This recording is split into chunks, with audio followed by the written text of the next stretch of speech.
para trabajar pues con la erradicación de la violencia o disminuir la erradicación de la violencia, ¿verdad?, de nuestro país. Sencillamente comenzaría implantando la inclusión de la perspectiva de género como una política pública de nuestro país. Etiquetaría recursos, ¿verdad?, asignaría recursos económicos para poder trabajar desde cada una de las agencias gubernamentales en colaboración con las organizaciones sin fines de lucro y la sociedad civil, y que podamos trabajar en poder educar a la comunidad. Hay aquí dos factores importantes, y es que nosotros tenemos que, si queremos educar, nosotros necesitamos recursos. Así que esos recursos nosotros los tenemos que ubicar y localizar dentro de las agencias gubernamentales para poder asignar unos fondos que vayan única y exclusivamente a la prevención. De igual forma, trabajaría con la revisión de protocolos y procedimientos, incluyendo la revisión de leyes que existan en nuestro país, para nosotros poder evaluar la efectividad de esas leyes, si hay que quitarle, añadirle algunos elementos que fueron incluidos dentro de esas leyes para poder fortalecer las mismas. Y por último, me parece el que nosotros debemos desarrollar alguna campaña educativa donde simplemente las víctimas conozcan dónde pueden buscar ayuda, independientemente del área geográfica. Me parece que los servicios se han centralizado demasiado. Nosotros damos un número de teléfono de una oficina gubernamental específicamente, pero no nos podemos olvidar de las mujeres que viven en los campos, de las mujeres que viven en las áreas rurales, que no tienen acceso. Así que me parece también que el desarrollo de redes comunitarias, que estén la formación de líderes comunitarios que vayan dentro de sus comunidades formándose estas redes para la identificación y prevención de casos de violencia, puede ayudar mucho a que las víctimas tengan algún recurso o formar alguna red de apoyo que les pueda ayudar a iniciar el proceso para denunciar y buscar ayuda. A nivel internacional, múltiples estudios reconocen que el origen de la violencia hacia las mujeres es el estado de desigualdad en el que vivimos. Eso quiere decir que cualquier estrategia que pretenda eliminar la violencia tiene que trabajar pasos concretos hacia la equidad. ¿Cómo se trabaja la equidad? A través de un proceso educativo. Por eso nosotras insistimos tanto en una educación con perspectiva de género.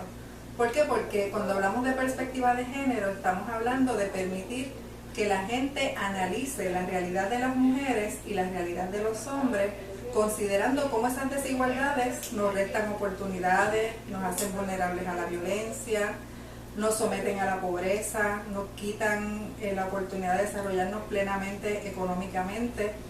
Así que una estrategia en esa dirección tendría que comenzar por transformar el sistema educativo para que ese currículo con perspectiva de género que acaban de derogar sea puesto en vigor.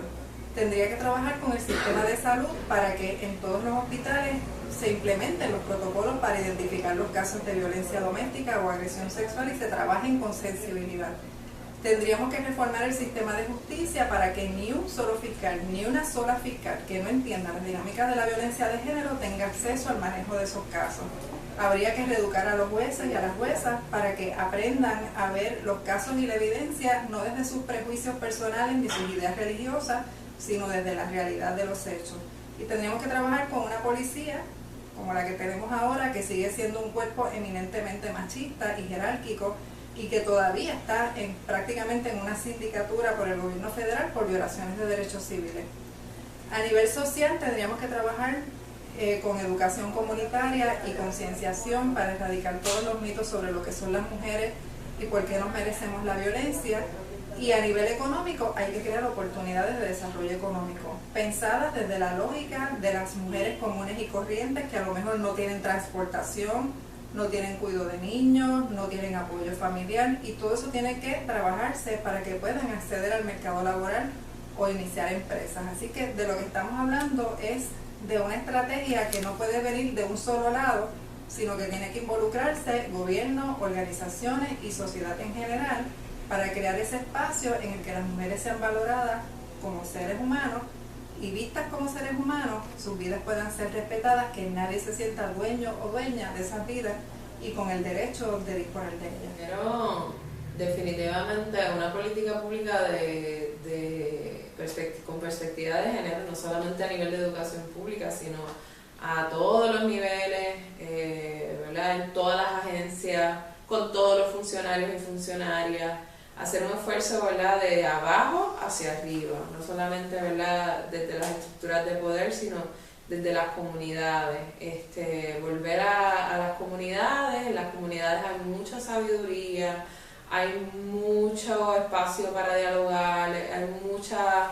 de ahí entonces verdaderamente es que surgen las soluciones. Yo escucharía a las mujeres, yo escucharía a las sobrevivientes, yo escucharía a los sectores que verdaderamente se ven impactados por todo esto. O sea, las soluciones que yo entiendo que verdaderamente pudieran aportar no solamente vienen desde una visión del Estado, sino también de las comunidades. Yo creo que hay que ver de qué forma se puede compaginar una con otra en términos de la articulación de los mensajes y de las iniciativas en donde invertimos los recursos. Yo invertiría recursos, definitivamente políticas públicas que no vienen acompañadas de recursos económicos pues se quedan cojas, porque ¿quién lo va a hacer? ¿Cómo lo va a hacer? ¿Cómo lo va a estructurar? Quitarle la carga a las organizaciones sin fines de lucro que han asumido por muchos años el rol protagónico en la prevención y la intervención de la violencia de género. El Estado ha hecho muy poco, ha invertido muy poco para esto y le toca al Estado, ¿no?, atenderla.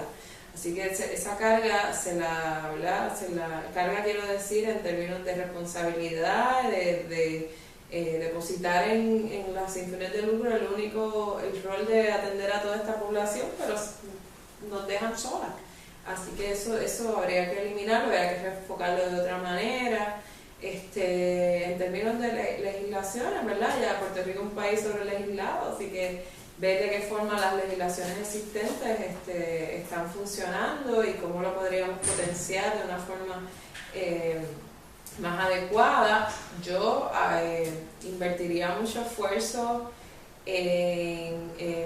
¿verdad?, lo de la rendición de cuentas, el accountability. Quien no haga bien lo que tiene que hacer, tiene que asumir una responsabilidad ética y una responsabilidad, ¿verdad?, en algunos aspectos hasta criminal, si no cumplen con sus responsabilidades. No podemos seguir haciéndonos de la vista larga cuando un funcionario público es un hostigador sexual, o es un agresor sexual, o es un agresor por violencia, ¿verdad?, con su pareja. Eso no puede seguir pasando. O un supervisor